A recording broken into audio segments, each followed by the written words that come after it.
Selamat siang pemirsa, kembali bersama saya Eva Suryani Sinabutan. Sebagai generasi muda, dalam menyambut Hari Sejarah Nasional Indonesia, saya kembali ke hadapan Anda untuk mereportase salah satu situs yang bernilai sejarah tinggi, yang seperti di belakang saya.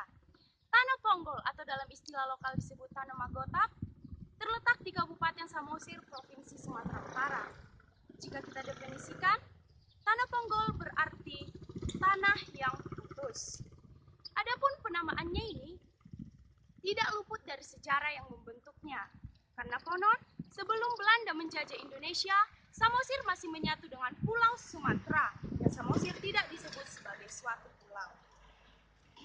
Pada tahun 1905, ketika Belanda telah menjajah Indonesia, mereka memerintahkan para leluhur kita untuk menggali tanah sejauh 1,5 km dari ujung Tajur hingga ke Sitanggang Bau.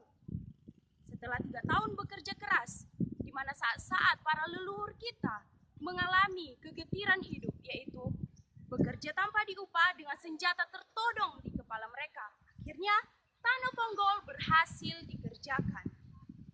Pada tahun 1913, Ratu Wilhelmina, ratu yang menguasai Kerajaan Hindia Belanda, meresmikan Tanah Ponggol dengan sebutan Terusan Wilhelmina.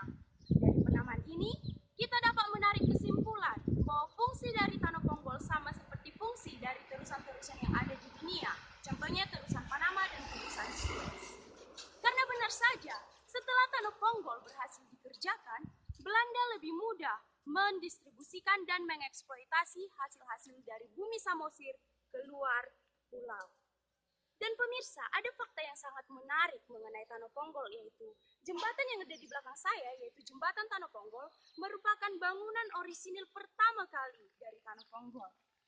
Dan yang kedua, walaupun air dari Tanah Ponggol sudah dikeruk beberapa kali, tetap saja dangkal dan tidak dapat dilalui oleh feri.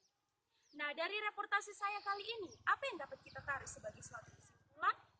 Yang dapat kita tarik adalah kita harus menghargai situs-situs bersejarah dan sejarah yang membangunnya. Contohnya, Tanah Ponggol, jika kita lihat penampilannya yang biasa, kita tidak akan menyangka ada sejarah yang sangat luar biasa yang membentuknya. Dan saya mengutip pernyataan Bapak Insinyur Soekarno yang menyatakan, jas merah, jangan sekali-kali melupakan sejarah. Dan pernyataan beliau didukung oleh pernyataan para bijak yang menyatakan, suatu bangsa akan menjadi bangsa yang besar bila menghargai sejarahnya. Karena sejarah dapat menjadi tonggak bagaimana kita mengambil keputusan di masa yang akan datang demi perkembangan negara kita. Dan pesan yang paling penting adalah kita harus menghargai, mencintai, melestarikan, dan menjaga situs-situs bersejarah dan sejarah yang membentuknya. Jika kita tidak melakukan itu, ada sebuah pertanyaan yang muncul, yaitu, akankah sejarah kita akan selalu terkenang? Yang dapat menjawabnya adalah pribadi lepas pribadi kita dan sang waktu. Demikianlah reportase saya kali ini. Saya, Eva Suryani Sinabutar, beserta kru yang bertugas, mohon undur diri dari hadapan Anda dan sampai jumpa di reportase-reportase berikutnya. Salam Hari Sejarah, Horas.